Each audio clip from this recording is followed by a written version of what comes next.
I'm Doug Parris, a longtime constitutional revolutionary, longtime Republican activist. I joined the Republican Party to try and get someone I could vote for in good conscience.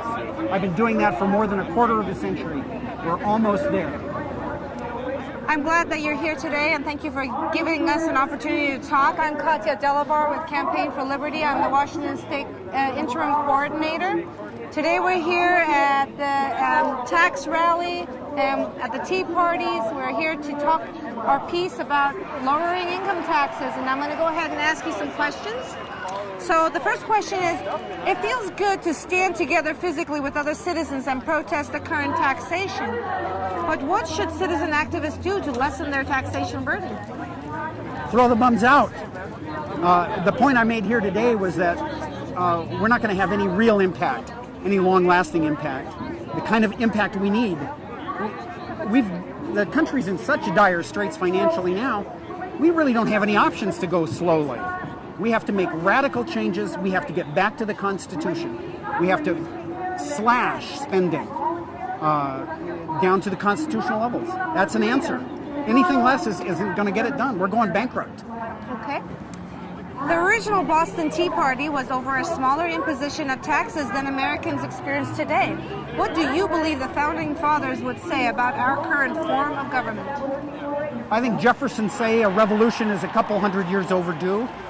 A couple hundred might be a little bit much, but certainly at least 80 years overdue. We've been delving into more and more unconstitutional ground by the United States government for 80 years. A virtually unending compendium of usurpations of authority by federal government, degradation of what America once was. What's amazing is we're still the freest country in the world. We're not free enough. We're not free enough to keep our freedom unless we turn around. Great. It has been said that as soon as the people realize that they can vote themselves a piece of redistribution pie, they do so. Do you see a way to break the cycle? I think the liberty message has resonance. I think millions are listening.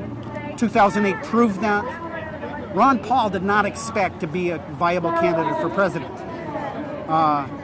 It's clear now that what took place in this country in response to his candidacy was a complete shock to his campaign team. I think we could have made a run at the presidency in 2008.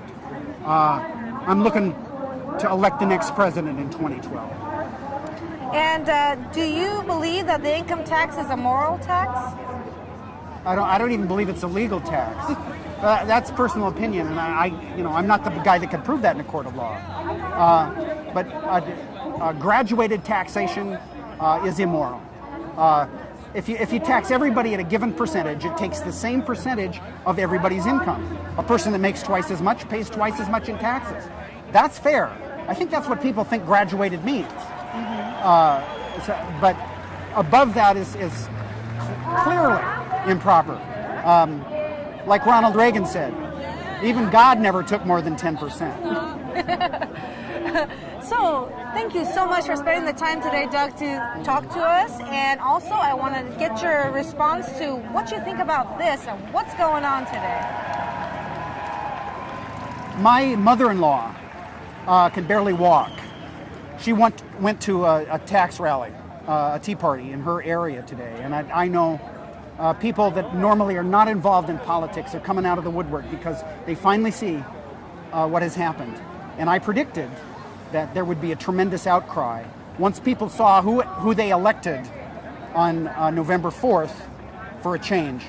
And it really didn't matter who got elected. It was going to happen one way or the other. That's happening now. The most important thing is for us to have intelligent ways to make use of this enthusiasm to engineer real change. It's going to take coordinated, intelligent, organized effort. We can do it. Absolutely. Well, Doug, thank you so much for joining us. And I wanted to thank all the speakers today. Representative Matt Shea, Representative Kerry Condata, Representative Angel. My heroes. I wanted to also thank Senator Don Benton. I'd like to thank Senator Pam Roach and the numerous man-on-the-street interviews that we did today. It has been a phenomenal day in Olympia and Seattle, and Washington State activists are all over us. We had 5,000 people plus show up at the Olympia event. We had over 2,000 at the Seattle event, and I heard Bellevue also had over 2,000. So this is an amazing day, and people all over are excited about this message. So thank you so much for listening to us, and thank you to our cameraman, Dean.